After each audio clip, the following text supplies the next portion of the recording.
हिंदी की कुछ बेसिक चीजें पढ़ेंगे, ठीक है, जिसमें कि आता है वर्ड।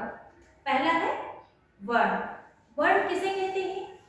वर्ड जो है भाषा की सबसे छोटी इकाई होती है जिसे हम और टुकड़ों में विभाजित नहीं कर सकते, ठीक है। जैसे कि अ, आ, इ, ई, उ, ठीक है। जैसे कि इधर हमने लिख रखा है, जो स्वर होते हैं ये भी एक वर्ड है, ठीक है।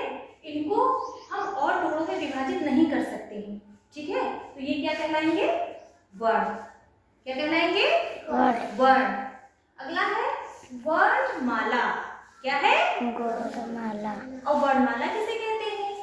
वर्णों के क्रमबद्ध समूह को वर्णमाला कहते हैं, ठीक है। और इधर हमने वर्णमाला लिख रखा है और इनका अक्षरों का समूह बना हुआ है, इसलिए इनको वर्णमाला बोलते हैं, ठीक है।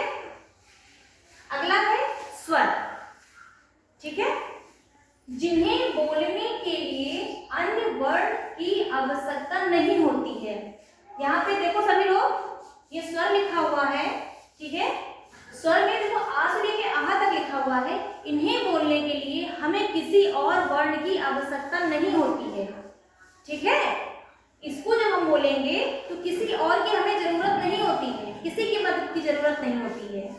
उसी जगह पे व्यंजन है। व्यंजन, नीचे व्यंजन लिखा हुआ है ना, जिन्हें बोलने के लिए स्वर की आवश्यकता होती है, व्यंजन कहलाते हैं। अभी देखो यहाँ व्यंजन लिखा हुआ है, इसको बोलने से का बोलेंगे, तो का बोलेंगे तो इसमें हमारा स्वर भी आ रहा है। तो इस व्यंजन वर्ड को बोलने के लिए हमें स्वर की आवश्यकता होती है। किसकी आवश्यकता होती है? स्वर की आवश्यकता होती है, ठीक है। तो ये चार हमारे बेसिक चीजें हो गई, वर्ण, वर्णमाला, स्वर और व्यंजन, ठीक है।